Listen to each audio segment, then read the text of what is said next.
Le Commonwealth est une grande famille de 54 États qui interagissent, et c'est un point important, sur un principe d'égalité et de respect réciproque, notamment sur leur souveraineté nationale.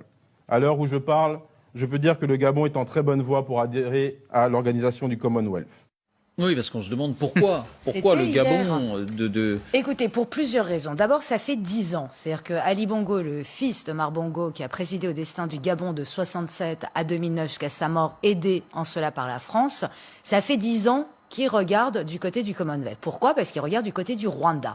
La réussite économique fulgurante du Rwanda, c'est dû aussi au dynamisme anglo-saxon. C'est l'ouverture de nouveaux débouchés. Ali Bongo regarde beaucoup du côté de Singapour, de l'Inde, du Brésil. Donc il y a de toute façon, il suffit de regarder la carte. Les pays du Commonwealth sont beaucoup plus dynamiques économiquement que les anciennes colonies françaises. C'est une réalité, vous pouvez faire des tours et des tours, c'est une réalité. Et il y a une explication, dès 2012,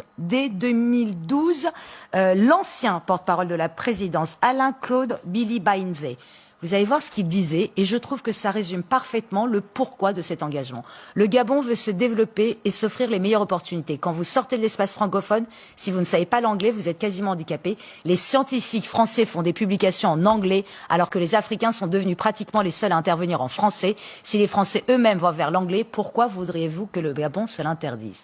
Donc c'était peut-être la dernière fois qu'un porte-parole du Gabon parlait en français. Est-ce qu'il a tort? Sincèrement. Tout le monde, le langage des affaires, c'est l'anglais. Lui-même, Ali Bongo, ne s'exprime en public quasi anglais. Je vous rappelle que la semaine dernière, nous avons parlé du Rwanda. Emmanuel Macron s'exprime en français. Paul Kagame parle parfaitement le français. Pas une fois, il lui a répondu en français. Il a choisi l'anglais, point. Donc, il y a ça, évidemment, quelque chose de très concret, pragmatique, le dynamisme, l'économie. Mais bien sûr que la France est une ancienne colonie. Et là, ça joue. C'est qu'au fait, le Gabon est lassé.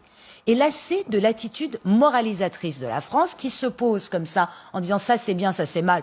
En attendant, pendant des années, ils n'ont pas réussi à dépénaliser l'homosexuel et il a suffi qu'il y ait eu l'idée, le petit hameçon du Commonwealth pour que ce soit fait. Mais surtout, prenez le cas du Covid, des vaccins. La France n'a pas d'envoyer une dose. Ce sont les Chinois qui ont envoyé les doses. Là, vous voyez l'arrivée des vaccins chinois et les Russes, juste derrière, ils ont signé. Le Gabon se fait vacciner à 100% par les vaccins chinois et russes. Qu'ils ne soient pas efficaces, qu'importe, le symbole est là. La France moralisatrice, mais incapable d'envoyer des vaccins. Pire, le Gabon ambitionne de faire du tourisme de conférences et de sport. Pour ça, elle a besoin d'hôtels et d'infrastructures. Donc elle a fait appel à la France, aux alentours de 2010-2012. La France regardait ailleurs. Qu'est-ce qui s'est passé? La Chine est en train de construire ses infrastructures. Ça construit à tout va, des salles de conférences, des hôtels, des stades, et la France est à côté. Donc je vais vous dire une chose. Le problème, c'est que la France, elle ne regarde plus l'avenir de l'Afrique, qu'elle est engluée dans le passé colonial. Et ça, c'est dû en partie à tout ce discours racialiste, décolonial, qui fait qu'à chaque fois qu'on parle de l'Afrique, on parle du passé, alors que les anglo-saxons qui ont été aussi colonisateurs, ils regardent vers l'avenir. Voilà la solution. Merci à vous.